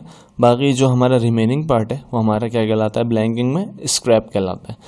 इसी वजह से आप इसको देखें पंचिंग को, तो पंचिंग में हमारा ये जो पार्ट है, जो रिमेनिंग पार्ट है आफ्टर पंचिंग के, वो हमारा क्या कहलाता है, प्रोडक्ट कहलाता है। बाकी जिसको हमने पंच किया होता है वो हमारा क्या कहलाता है, स्क्रैप कहलाता है। इसी तरह पीर्सिंग में, लेकिन पीर्सिंग का हमारे पास जो पीर्सिंग का टूल है, यानी जो पंच कर रहा है एग्जैक्टली वैसे तो पंच नहीं करता, लेकिन जो उसमें पीर्सिंग का टूल है हमारे पास, वो टूल हमारा यहाँ पर काफ़ी छोटा होता है। That is the difference between punching and piercing. और बर का मैंने आपको अभी थोड़ी देर पहले बता दिया। तो ये हमारे पास जो है वो हमारा स्क्रैप कहलाता है, एज जैसे कि हमारे पास पंचिंग में हम आप देख सकते हैं। पीर्सिंग में हमारे पास ये चीज़ क्या कहलाती है, प्रोडक्ट कहलाती है, जैसे कि हमारे पास पंचिंग में थी। चलें आगे डिस्कस करते हैं टाइप्स ऑफ डाई। डाई की कितनी टाइप्स हैं, किस किस तरह की डाई हो सकती हैं। तो डाई को हमने सेपरेट किया है। Die can be separated into following 4 groups. इसके 4 ग्रुप बना दिए हमने। सबसे पहला ग्रुप हमारे पास है कंपाउंड डाई, उसके बाद है प्रोग्रेसिव डाई, उसके बाद है स्टील रूल डाई, उसके बाद है मिससेलेनियस डाई। अच्छा, हम इसमें एक एक करके इसको थॉरोली डिस्कस करते हैं। कंपाउंड डाई में हमारे पास compound die produce very accurate parts. Compound die से हमारे पास वेरी एक्यूरेट पार्ट बनते हैं। हम ये डाई आपको आगे जाके, मैं ये जो डाई है ये जो डाई है हम इसको आगे डिस्कस करने वाले हैं। Compound die production rate is very slow. Compound die का जो प्रोडक्शन रेट है वो काफ़ी स्लो होता है, ठीक है, इसका प्रोडक्शन रेट काफ़ी स्लो होता है। और these die consist of a single station where the part is most often blanked out. यहाँ पार्ट क्या होता है, सिंगल स्टेशन इस वजह से होता है कि इसी एक पार्ट में सारे ऑपरेशन हमारा वो ऑपरेशन हो जाता है और फिर पार्ट यहीं से हमारे पास ज़ाया हो जाता है या वो या आगे चला जाता है। मतलब नेक्स्ट कोई प्रोसेस नहीं होता उसके आगे, उस पार्ट के आगे। Combination dies combine at least 2 operations during each stroke of the press. इसमें 2 ऑपरेशन हो जाते हैं कॉम्बिनेशन डाइज में, यानी कंपाउंड डाई में। नेक्स्ट हमारे पास है progressive dies. Progressive dies are a mixture of various single dies operating as different station and group into the same die shoe, ठीक है। गैंग डाई और multiple dies are used where a large amount of symbol blanks is required. Gang die और यानी ये multiple die हमारे पास कब use की जाती हैं, where the large amount of symbol blanks is required. जब हमारे पास large amount of single blanks की रिक्वायरमेंट होती है तो वहाँ पर क्या यूज़ करते हैं, गैंग डाई और मल्टीपल डाई। कंपाउंड डाई और प्रोग्रेसिव डाई, मतलब प्रोग्रेसिव डाई को आप ये कह सकते हैं कि प्रोग्रेसिव डाई जो है वो कंपाउंड डाई का, मतलब वेरियस कंपाउंड डाई मिल जाएंगे तो प्रोग्रेसिव डाई बन जाएंगे। इसके बाद हमारे पास steel rule die. Steel rule die और उसको कॉल्ड मेटल फॉर्म डाई, इसको हम मेटल फॉर्म डाई भी कहते हैं। Steel rule dies consist of a very heavy strip steel which serves as a cutting edge, ठीक है। ये हमारे पास कटिंग एज के तौर पे यूज़ होते हैं, जो इसका स्टील रूल होता है। Plastic and paper cutting steel rule dies में be mounted on a very high plywood plate instead of die sheet set. इसको हम डाई सेट पे रखने के बजाय कोई हाई प्लाईवुड पे रखते हैं या तो काफ़ी इसको ज़्यादा ऊपर माउंट करते हैं। इसके बाद हमारे पास लास्ट में है सेक्शनल और modular dies. Sectional modular dies are use where the quantities of part to be produce do not justify building a hard tool. मतलब कोई हार्ड टूल ज़्यादा यूज़ नहीं होता। Most of progressive dies are actually built as sectional die, ठीक है, are actually built as sectional die. जो progressive die है उसको सेक्शनल डाई बनाने के लिए हमारे पास काम आती हैं विद देयर सेक्शंस और stations assemble together in a common die shoe. एक ही डाई शू में हम क्या करते हैं, प्रोग्रेसिव डाइस को लाके मर्ज कर देते हैं, तो हमारे पास क्या कहलाती है, सेक्शनल एंड मॉड्यूलर डाइस। हमारा तीसरा टॉपिक है आज का, जो कि हम डाई डिज़ाइन को कवर करना है हमने। What is die design? Die design किस तरह डाई को डिज़ाइन किया हुआ होता है, उसकी क्या क्या चीज़ें होती हैं, कंपोनेंट हम अभी डिस्कस करने वाले हैं। सबसे पहला हमारे पास जो नंबर 1 पॉइंट है वो कह रहा है die set contains a lower shoe और अ डाई शू। ये number 1 die shoe, lower shoe और डाई शू। ये जो नीचे वाला जो पार्ट है, ये जो नीचे वाला डाई है उसको हम कह रहे हैं लोअर शू, ठीक है, लोअर डाई शू या lower shoe. And upper shoe both machine parallel with ये upper shoe, that is upper shoe and that is lower shoe. So that is upper die shoe and that is lower die shoe. Okay. They both machine parallel with close tolerance. They both die set contains a lower shoe or a die shoe and upper both machine parallel within close tolerance. And second part इसका ये है, both die shoes upper and lower are aligned via guide pins. ठीक है, ये जो guide pin है हमारे पास, ये क्या करती है, ये हमें गाइड करती है थॉरली. क्यों गाइड करती है पूरे, क्योंकि ये दोनों पैरेलल मूव करते हैं आपस में. ये अगर फिक्स होता है तो ये पैरेलल मूव करता है, तो हमने उसकी अलाइनमेंट देखनी होती है कि सीधा अलाइन है या नहीं है, जो पंचिंग हो रही है वो बिल्कुल एग्जैक्ट वहाँ हो रही है या नहीं हो रही. एज़ आप ये समझ सकते हैं जैसे फिक्सर, और उसमें हमारे पास फिक्सर में जिस तरह की चीज़ें यूज़ होती हैं उसमें ये होता है. तो इसके साथ हमने ये किया, both die shoes upper and lower are aligned via guide pins और guide posts and are firmly embedded in the lower shoes. ये जो लोअर शूज़ में तो पहले से एम्बेडेड होता है. ठीक है, हमारे पास ये जो गाइड पिन होती है ये हमारे पास लोअर शू में एम्बेडेड होती है. अच्छा, इसका दूसरे पार्ट का ना थोड़ा सा शुरू से काट देना, अब इसको दोबारा बताता हूँ, रुक जाओ. Both dash shoes upper and lower are aligned via guide pins और guide post and are firmly embedded in the lower shoes.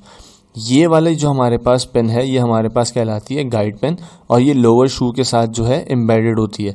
लेकिन ये अपर शू के साथ एम्बेडेड नहीं होती. अपर शू इसके पैरेलल इसके अलाइन कर रहा होता है, मूवमेंट कर रहा होता है, और ये गाइड कर रही होती है कि आपका जो पंच है वो बिल्कुल सीधा एग्जैक्ट उसी जगह पे आना चाहिए जहाँ उसको आपने पंच करवाना है. तीसरा पॉइंट हमारे पास है, the upper shoe is equipped with bushing into which these pins self fit. ये हम क्या करते हैं इसके साथ, जब नीचे वाले के साथ तो हमारे पास ये जो एम्बेडेड होती हुई है इसके साथ परमानेंट है, लेकिन इसके साथ हमारे पास परमानेंट नहीं है, तो हमने यहाँ पे क्या लगाई है, हमने गाइड बुशिंग लगाई है. ठीक है, हमने बुशेस लगाए high with this pin slip fit. चौथा हमारे पास पॉइंट है, the die block containing all die buttons. ये जो डाई ब्लॉक है हमारे पास, ये जो डाई ब्लॉक है, ये वाला ब्लॉक, ये दिस इज द ब्लॉक. ये जो डाई ब्लॉक है हमारे पास contains all die buttons, nest and some spring pad is firmly attached to the lower die shoe. ये सारी चीज़ हमारे पास, ये जो पूरा हमारे डाई ब्लॉक है ये हमारा लोअर डाई शू के साथ जो है अटैच होता है. जिस तरह हमारे लोअर डाई शू के साथ गाइड पेन को हमने एम्बेडेड किया हुआ था, इसी तरह ये सारी चीज़ें भी इसी के साथ अटैच होती हैं. डाई बटन्स वगैरह ये देखें, ये सारे डाई बटन्स ये इस तरह हमारे पास अटैच होते हैं. पांचवा पॉइंट हमारे पास है, the openings in die shoe must match the outside shape and outside diameter. ठीक है, जो ओपनिंग है हमारे पास, क्योंकि वो ऊपर से अगर मैच नहीं करेगी तो हमारा बिल्कुल एग्जैक्ट और प्रिसाइज जो है वो काम नहीं बनेगा. They must be precise and exact. देखा, since the die bushings are press fitted into them. ठीक है, जब डाई बुशेस इसमें से प्रेस फिट होंगे, फिर जब ये ऊपर से डाई ऊपर से आएगा तो उसके अंदर ही अलाइन होकर फिर सीधा एग्जैक्ट सेंटर से जाएगा पास होता हुआ. The punch plate not shown in figure. जो पंच प्लेट हमने फिगर में भी शो नहीं की है, is mounted to the upper shoe. ये पंच प्लेट हमने कहाँ लगाई हुई है, अपर शू की लगाई हुई है. Is much the same manner as the die block. ठीक है, जैसे कि डाई ब्लॉक के साथ, जैसे डाई ब्लॉक हमने इसके साथ लगाया हुआ है लोअर शू के साथ, इसी तरह हमने अपर शू के साथ क्या लगाया हुआ है, पंच प्लेट लगाई हुई है. पंच प्लेट होल्ड्स ऑल पंचेस. पंच प्लेट के पास क्या क्या चीज़ें होती हैं, वो पंच होता है जिसको पंच करना है, पायलट्स, स्प्रिंग पैड, जैसे कि हमारे पास डाई ब्लॉक में जो जो चीज़ें थी वही चीज़ें हमारे पास दोबारा पंच प्लेट में भी होंगी. ठीक है, आठवां point, both the die block and the punch plate are often separated from the die shoe. ये दोनों डाई शू से क्या होते हैं, ऑफन सेपरेटेड होते हैं बाय बैकअप प्लेट. एक बैकअप प्लेट भी लगी हुई होती है जो कि इसमें शो नहीं कर रही, हम फिगर में हमारे पास शो नहीं हो रही. Whose function is to prevent the punches and dies from becoming embedded in the software die shoe. ये एम्बेडेड ना करवाने की वजूहत है जिस वजह से हम इसको अलग करते हैं. नवा पॉइंट हमारे पास है, the sheet metal strip is fed over the die blocks upper surface and secured between guide rails और गाइड रेल और गाइड करने के लिए हम शीट मेटल स्ट्रिप को क्या करते हैं, फेड करवाते हैं. There are two types of gauges. Side gauges हमारे पास हैं और एंड गेजेस हैं. Side gauges for guiding the sheet throughout the die and end gauges which provide for the positioning of stock under the first piercing punch और blanking punch at the beginning of the strip. ये हमारे पास क्या करती है, ये वाली side gauge क्या करता है हमारे पास, for guiding the sheet throughout the die, पूरी शीट में क्या करता है, गाइड करता है शीट को। और ये हमारे पास एंड गेज क्या करता है, to provide for the position of stock under the first piercing punch और blanking punch. The strip is covered up with hole और its portions by a stripper. ये हमारे पास स्ट्रिपर से ये पूरा होल, ये पंच मतलब कवर होता है हमारे पास for the stripping of the piece material of the punch. Its opening are clearance opening for the shapes of punches. इसकी ओपनिंग हमारे पास क्लियर होती है, जो कि पंच का शेप होता है उसी शेप को हमने इसको यहाँ पे ओपन किया हुआ था थोड़ी बहुत टॉलरेंस देके, ठीक है। लास्ट में हमारे पास ये डिज़ाइन आता है, ये देखें, that is called upper die shoe and that is lower die shoe. ये आपको यहाँ पे दिख जाएगा lower die shoe and that is upper die shoe. That is shank, that is backup plate, जिसकी मैं आपको बात कर रहा था, जो फिगर में हमारे पास शो नहीं हो रही थी वो इसके नीचे शो हो रही है, अपर प्लेट के नीचे। ये हमारे पास साइड व्यू, जिससे हमें और ज़्यादा क्लियर हो जाएगा। दैट इज़ बैकअप प्लेट, जो कि हमने वहाँ भी देखी है, जिसके ऊपर बटन्स थे, जिसके ऊपर पैड्स हैं, ठीक है। That is backup plate which is mounted on the lower die shoe. That is stripping insert, यहाँ पे stripping है हमारे पास। अच्छा, ये जो piercing पंच है हमारे पास, ये वैसे तो छोटा होता है, जैसा कि मैंने आपको पीछे बताया था कि जो हमारे पास पंचिंग का जो टूल था, जो पंच था, उससे काफ़ी छोटा ही होल ये करता है, जो बनाता है piercing का हमारे पास। तो piercing का पंच हमारे पास यहाँ है and that is forming and blanking punch. ये ब्लैंकिंग पंच है, फॉर्मिंग पंच है। ये ब्लैंकिंग डाई है, ये backup plate. Stationary stripper, that is stripper mounted on the blanking die. That's all from me. I hope you enjoyed well. Next video अब हम इस पे टूल डिज़ाइन के लेसन नंबर 17 पे लेकर आएंगे। और अगर आपको ये हमारी वीडियो, जो कि काफ़ी लंबी हो गई है, इसमें अगर आपको ये वीडियो हमारी पसंद आई है तो हमारे चैनल एजुकेशन सिनेमा को लाइक करें, हमारी वीडियो को लाइक करें, हमारे चैनल एजुकेशन सिनेमा को सब्सक्राइब करें और बेल आइकन पर ज़रूर क्लिक करें। Thank you. हेलो दोस्तों, मेरा नाम है आरिफ और आज मैं टूल डिज़ाइन के लेसन नंबर 17 को लेके आपके सामने हाजिर हुआ। इस लेसन में हम सबसे पहले ये पढ़ेंगे what is die design. Second हम ये पढ़ेंगे डाई सेट का मटेरियल। तीसरा हम ये पढ़ेंगे die set die design, sorry काट देना इसमें थोड़ा। तीसरा हम इसमें पढ़ेंगे डाई डिज़ाइन। डाई डिज़ाइन में हम पढ़ेंगे डाई पंचेस का साइज़, डाई का साइज़ एंड कटिंग फोर्स। आए शुरू करते हैं। सबसे पहले हम पढ़ेंगे डाई डिज़ाइन। डाई डिज़ाइन हमारे पास ये है कि ओपन डाई सेट और pillar die set. Open die set में हमारे पास क्या होता है, use for manufacture of simple parts in small quantities. ये क्या करती है हमारे पास, ओपन डाई सेट हमारे पास क्या करती है, सिंपल पार्ट्स बनाती है और ये बहुत स्मॉल क्वांटिटीज़ में बनाती है। इसकी ज़्यादा क्वांटिटीज़ नहीं होती है, ज़्यादा बल्क क्वांटिटीज़ नहीं होती। ये हमारे पास काफ़ी वैरायटीज़ में बनाती है, लेकिन हमारे पास सिंपल पार्ट्स बनाती है। No close tolerance are required. इसमें हमारे पास कोई भी क्लोज टॉलरेंस रिक्वायर्ड नहीं होती। It is most inexpensive die set. ये सबसे ज़्यादा सस्ता होता है हमारे पास, ठीक है, ज़्यादा महंगा नहीं होता, सबसे ज़्यादा सस्ता हमारे पास होता है ये।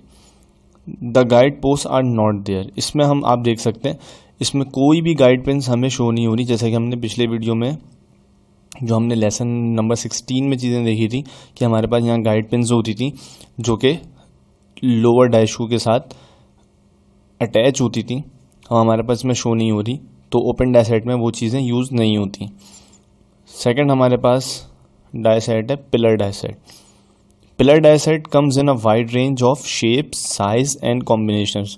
जैसा कि आप देख सकते हैं कि पिलर डाई सेट में हमारे पास अलग अलग शेप्स हैं। इसकी एक ये शेप है, सेकंड ये रेक्टेंगुलर शेप्स हैं, ठीक है। इसकी ये हमारे पास गाइड पेन है, ये सारी चीज़ें इसके अंदर होती हैं। द पिलर्स और guide post can be located in various places.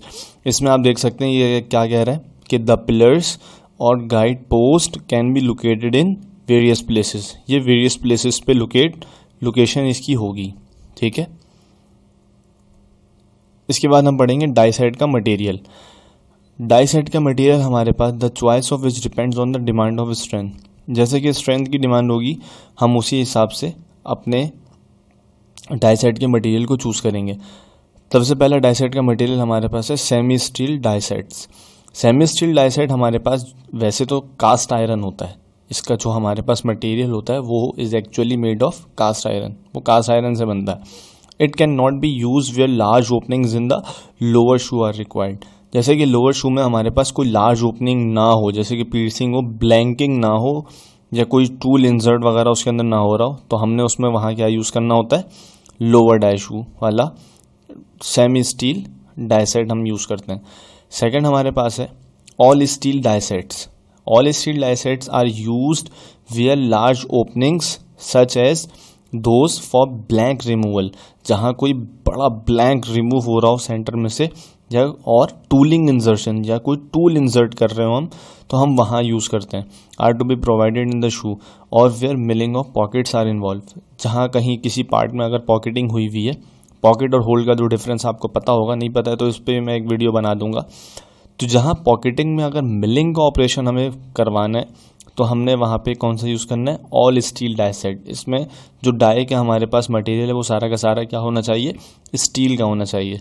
Combination die set, combination die set with all steel lower shoe, यानी जो उसका डाई होल्डर है।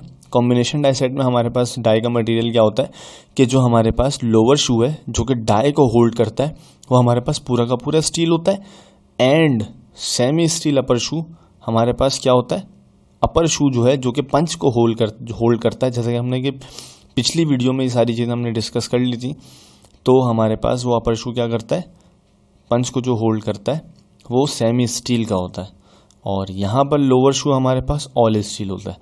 तो कॉम्बिनेशन डाई सेट का मटेरियल हमारे पास ये होता है। इसके बाद हम पढ़ेंगे पंचेज एंड डाई साइजेस। पंच का साइज़ क्या होगा और डाई का साइज़ क्या होगा।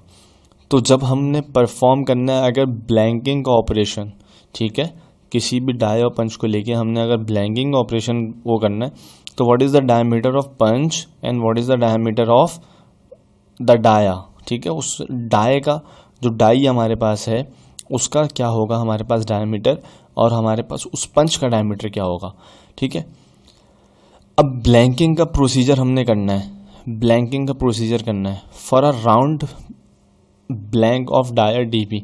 ये हमारे पास ये पंच है, ठीक है। पंच का डायमीटर हमारे पास क्या कहला रहा है, DH कहला रहा है, और जो हमारे पास डाया का जो ये जो डाई है हमारे पास, इसका जो हमारे पास डायमीटर कहला रहा है वो हमारे पास क्या कहला रहा है, DB कहला रहा है, ठीक है। ये जो है ब्लैंक पार्ट ये इसमें से बाहर आया जबकि हमने इसको पंच किया, ठीक है। ये हमारे पास शीट है हमारी। जो डाई का जो डायमीटर है वो हमारे पास DB कहला रहा है, और जो पंच का डायमीटर है वो हमारे पास वो क्या कहला रहा है, DH कहला रहा है, ठीक है। चलिए आइए शुरू करते हैं। Diameter, die diameter is equal to blank diameter, जो कि ये ब्लैंक पार्ट निकला है, ब्लैंक पीस ये हमारे पास, ये किसके बराबर है, किसके डायमीटर के बराबर है, ये डाई साइज के डायमीटर के बराबर है। इसी तरह डायमीटर ऑफ पंच हमारे पास क्या होगा, जब हमने डाया और पंच के डायमीटर को देखा तो हमारे पास यहाँ पर थोड़ी सी क्लियरेंस बाकी है। हम ये क्लियरेंस खुद रखते हैं इन दोनों साइडों पे, ईच साइड, ठीक है। क्लियरेंस कितनी होती है मैं आगे जाके आपको बताऊंगा इसके पूरे न्यूमेरिकल में, लेकिन हम इन दोनों साइडों पे क्या रखते हैं, हमारे पास क्या होती है, क्लियरेंस होती हैं। क्या होती है, क्लियरेंस होती है इन दोनों साइड पे। तो याद रखें पंच का जो डायमीटर है वो हमेशा छोटा होगा और जो डाई का जो डायमीटर है वो हमेशा बड़ा होगा, क्योंकि उसमें पंच का डायमीटर भी शामिल होगा और उसमें हमारे पास क्लियरेंस भी शामिल होगी। इसी तरह जब पंचिंग का प्रोसेस हम करते हैं, पंचिंग के प्रोसेस में हमारे पास क्या होता है, for a round whole of diameter DH, punching का जो हमारे पास पंच होता है वो DH के बराबर होता है। डायमीटर ऑफ पंच किसके बराबर होता है, होल के डायमीटर के बराबर।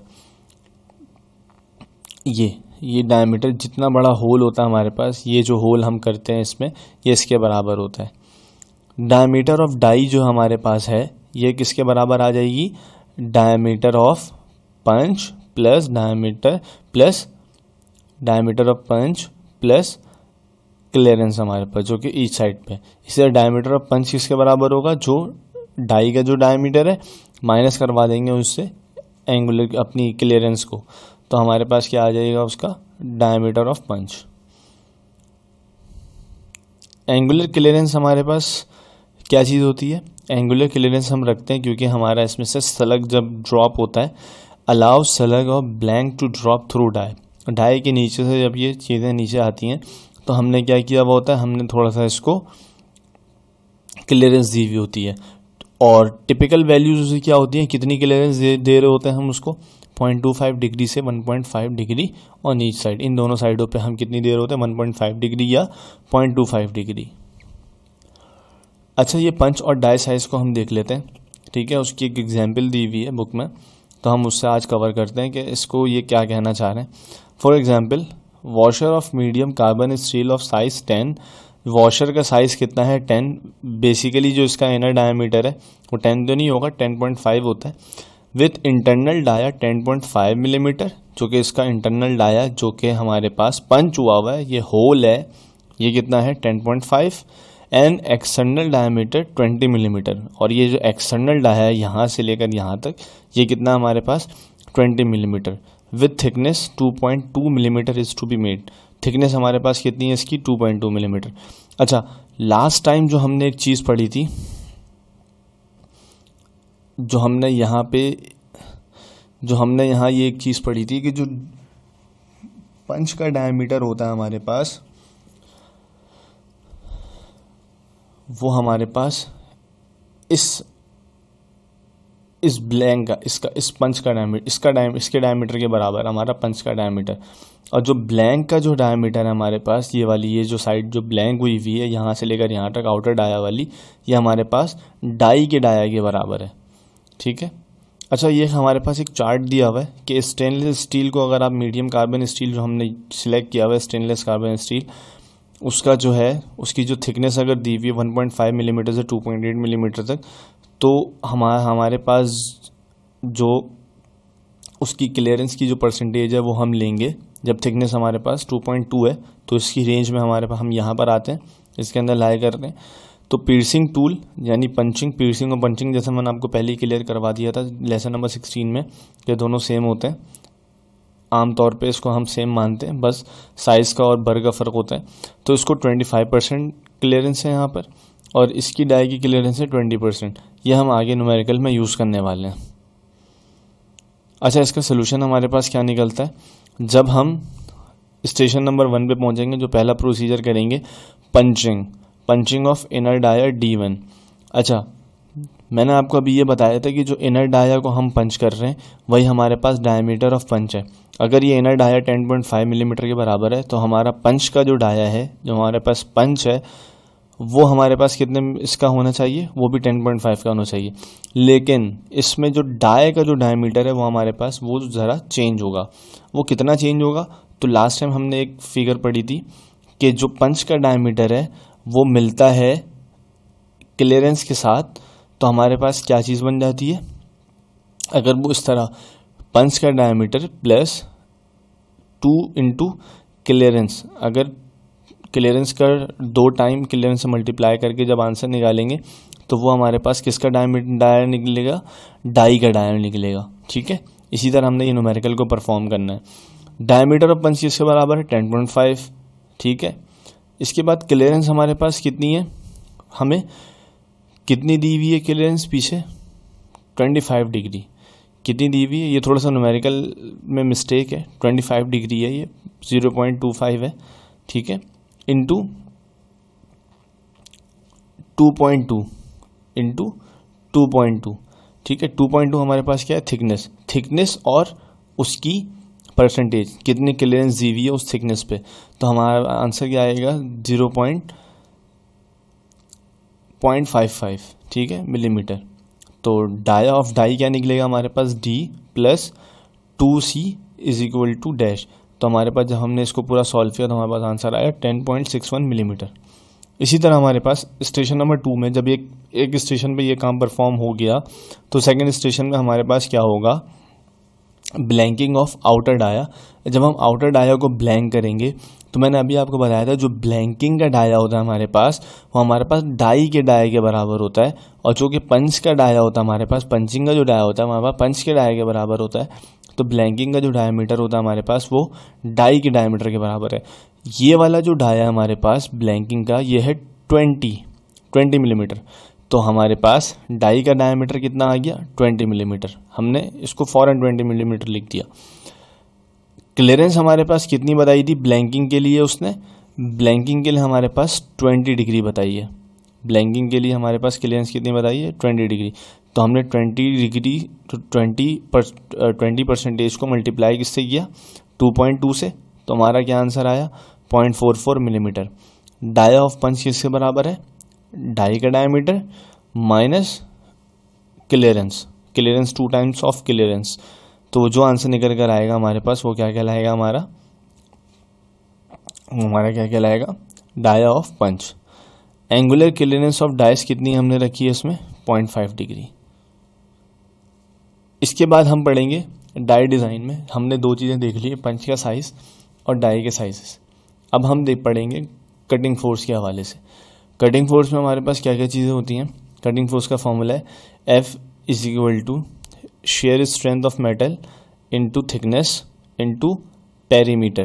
पेरीमीटर किसका, वो जो होल का या कोई आप ब्लैंक जिसको कट कर रहे हो, ठीक है, उसका पेरीमीटर। ये हमारे पास कटिंग फोर्स है। The above formula is based on fact that entire punch face is engaged in cutting. जितना भी पंच का जो फेस है वो सारा किस में यूज़ हो रहा है, कटिंग में यूज़ हो रहा है। हमने इसके हवाले से, क्योंकि पेरीमीटर को हम सपोज कर रहे हैं, तो हमने उससे कैलकुलेशन करवानी है। तो इसका न्यूमेरिकल क्या कहता है, a round disc of 150 millimetre diameter is to be blanked. एक राउंड डिस्क है 150 मिलीमीटर डायमीटर की, जिसको हमने ब्लैंक करना है, ठीक है, ब्लैंक करना है। देखिए ब्लैंक करने के लिए अगर 150 मिलीमीटर डायमीटर उसने बताया है, तो आपको इसका मतलब क्या समझना चाहिए कि जो उसकी डाई है उसका डायमीटर भी कितना होगा, 150 मिलीमीटर। अब पंच का डाया वेरी करेगा, तो पंच का डाया कहाँ से वेरी करता है, पंच का डाया कहाँ से वेरी करेगा, पंच का डाया क्लियरेंस से वेरी करेगा। अगर आप डाई के डाया से क्लियरेंस निकाल देंगे तो वो हमारे पास किसका डायमीटर आ जाएगा, पंच का, ठीक है। बिल्कुल इसी तरह वो ये न्यूमेरिकल भी सॉल्व होगा। इसमें क्या पूछता है हमारे पास, स्ट्रिप कितनी है, 3.2 millimetre, half hard cold rolled steel whose shear strength कितनी है, 310 मेगा पास्कल की है। डिटरमाइन क्या करना है, the appropriate punch and die के डायमीटर्स। पंच और डाई डायमीटर जो हम पीछे निकाल चुके हैं वही हम दोबारा निकालेंगे। और हमारे पास दूसरी क्या चीज़ है, ब्लैंकिंग फोर्स। हमने क्या निकालना है, ब्लैंकिंग फोर्स को। तो उसका सोल्यूशन क्या निकलेगा, सोल्यूशन ये होगा, सबसे पहला पार्ट जो हमारे पास, हम जाएंगे क्या करने, पंच और डाई के डायमीटर को निकालने। The clearance allowance for half hard cold rolled is a, यानी हमारे पास कितनी दी हुई है, 0.075। तो इसको हम किससे मल्टीप्लाई करा देंगे, थिकनेस से। तो हम जब थिकनेस से इसको मल्टीप्लाई कराएंगे तो हमारे पास क्या आंसर आएगा, 0.24। वही 0.24 हमारा क्या होगा, क्लियरेंस। इसी 0.24 को हम जाके अपने फॉर्मूले में पुट कर देंगे। ये हमारा फॉर्मूला क्या था, D2 minus D1 minus 2 into clearance, ठीक है, 2 टाइम्स ऑफ क्लियरेंस, जो कि ईच साइड में हमारे पास होती है। जब हम उससे उसको माइनस कराएंगे तो हमारे पास आंसर क्या आ जाएगा, 149.52 मिलीमीटर। हमारे पंच का डायमीटर हमेशा छोटा होता है, हमारे डाई का डायमीटर हमेशा ज़्यादा होता है। इसके बाद हमने सेकंड पार्ट में हमारे पास है ब्लैंकिंग फोर्स। हम ब्लैंकिंग फोर्स को निकालने का क्या तरीका हमारे पास, to determine the blanking force we assume that the entire perimeter of the part is to blank. जो कि जितना भी पेरीमीटर है पार्ट का वो सारा का सारा क्या हो रहा है, ब्लैंक हो रहा है, ठीक है, एक ही टाइम में। द लेंथ ऑफ द, क्योंकि हमने फोर्स भी उसी टाइम पे लगानी है तो हमने उसी को सपोज करना है। The length of the cut edge is L किसके बराबर है, पाई इंटू डी। अच्छा, ये एल पेरीमीटर का मतलब यहाँ हमारे पास है सर्कमफेरेंस। हमने एक फॉर्मूला बचपन से पढ़ा था कि सर्कमफेरेंस है भाई सर्कल की 2πr, तो वही L is equal to pi into D. 2πr फॉर्मूले की हमने मॉडिफिकेशन कर दी तो पाई डी बन गया। पाई हमारे पास कांस्टेंट होता है, डी बी का मतलब हमारे पास क्या है, किसका डायमीटर, डाई का डायमीटर। क्यों डाई के डायमीटर की बात हो रही है? क्योंकि हमें यहाँ पर ब्लैंकिंग फोर्स की बात करनी है। ब्लैंकिंग फोर्स में हमेशा क्या यूज़ करते हैं? डाई का डायमीटर। तो हमने डाई के डायमीटर को 150 को यूज़ करके इनटू पाए, और उसका आंसर हमारे पास आया 471.2 मिलीमीटर। हमारे पास जो सर्कमफेरेंस आ रहा है वो कितना आ रहा है? 471.2। इसके बाद एंड द फोर्सेस, अब हमें कटिंग फोर्स निकालनी है। जैसे कि हमने पीछे कटिंग फोर्स का फॉर्मूला देखा था, वो shear strength into thickness into perimeter था। तो हमारे पास शेयर थिकनेस, उसने हमें शेयर स्ट्रेंथ हमें दी हुई थी 310 mega pascal into perimeter into thickness. हमारे पास थिकनेस कितनी थी? 3.2 मिलीमीटर। जब हमने इसको सॉल्व किया तो हमारे पास आंसर आ गया 467,469 newton. This is about 53 tons. ये हमारा न्यूमेरिकल हो गया। ठीक है, हमने इसमें क्या फाइंड आउट कर लिया? What is the cutting force. अच्छा, इस लेसन में हमने क्या क्या चीज़ें पढ़ी हैं? सबसे पहले हमने क्या पढ़ा? डाई डिज़ाइन पढ़ा, फिर डाई सेट का मटेरियल पढ़ा, फिर हमने पंच और डाई साइजेस को देखा, और फिर हमने इसके बाद कटिंग फोर्स निकाली। ठीक है, इस वीडियो में इतना ही। इंशाल्लाह नेक्स्ट वीडियो में, इस वीडियो में इतना ही। आगे नेक्स्ट वीडियो में मैं आपको अगले लेसन के साथ आपके सामने हाजिर होऊंगा। Thank you.